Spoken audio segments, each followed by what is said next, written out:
We are living in times where mobility and fluidity are more and more an integral part of people's lives.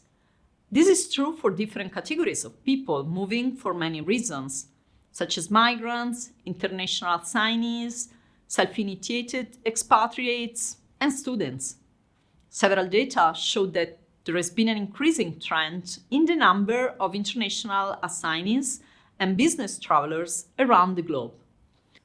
Foreign skilled employees have a growing importance on the global job market, concurring to the research for the best and the brightest, or the global race for talent.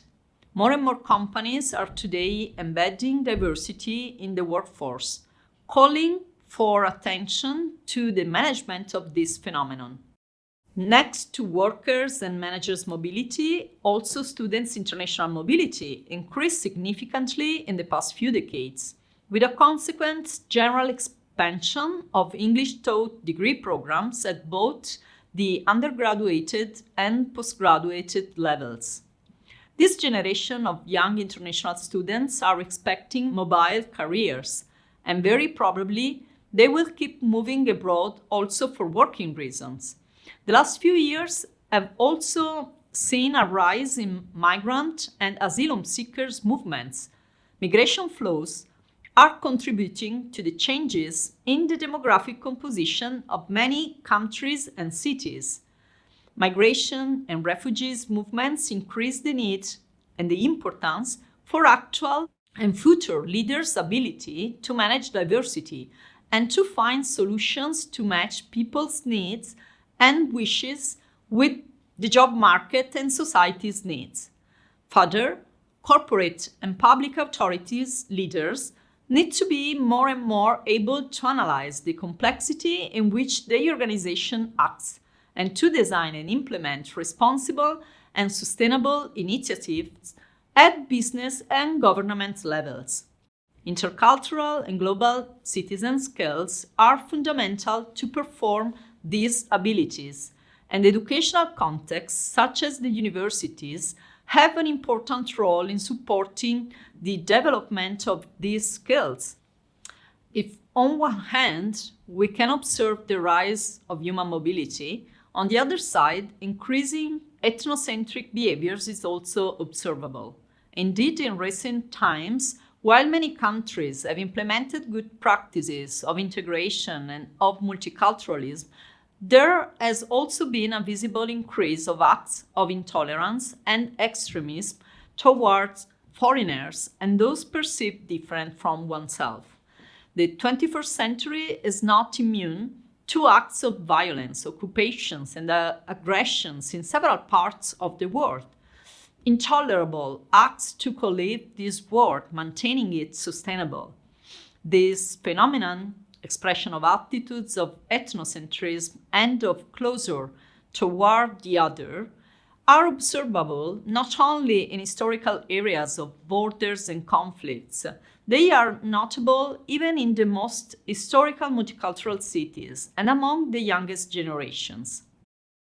Furthermore, it should not be taken for granted that the new cosmopolitan citizens are capable of creating a representation of a serene, integrated, and mature identity with an awareness of who they are. Many young people belonging to the new generations feel unease, uprooting, or disoriented, or estrangement towards any group. They develop free agent or a ruthless cosmopolitanism type, which means that they can have a feeling of psychological or social detachment from any cultural group. Many develop a sense of alienation from any sense of belonging, living without really being present to themselves, or in most extreme cases, without developing a consistent or integrated or mature self. Others strongly anchor to their local identity, for instance, bonding only with people with similar ethnic, religious, or ideological background, desiring to return at all costs to their own roots and counteracting everything that hinders this endeavor, causing resentment, marginalization, or radicalization phenomenon. Education can play a very important role in accompanying the process of awareness of one's cultural and multicultural identity and the development of intercultural and global citizen skills, crucial for tackling some of the most profound challenges that today's societies face. The development of these skills and the educational role in this process is also encouraged by the growing public interest and by different bodies and policy documents, which highlight different competence frameworks, such as the Organization for Economic Cooperation Development Key Competence, the Organization for Economic Cooperation Development Global Competency, the World Economic Forum, the Council of Europe Competencies for Democratic Culture, the UNESCO Intercultural Competencies Framework, the UNESCO Global Framework of Learning Domains, and many others. These are some of the most relevant reasons which make the development of intercultural and global citizen skills more and more important today, and some of the reasons why educational institutions and university teachers have and can play a huge role in this process.